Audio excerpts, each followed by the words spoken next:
Hi friends, welcome back to our channel. Nirmala Popuri కొత్తిమీర చట్నీ అండి. కొత్తిమీర వేయించుకోవాలి. 1 కేజీకి కొత్తిమీరకి 1/4 కేజీ బెల్లం వేసుకోవాలి. 150 గ్రాముల చింతపండు, 125 గ్రాములు సాల్టు, 100 గ్రాముల కారం.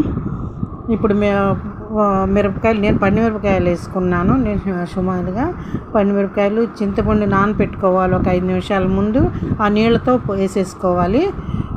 ఇట్లా కొంచెం ఒక పావు కప్ అన్ని శనగపప్పు, మినప్పప్పు, ధనియాలు వేయించుకున్నాను.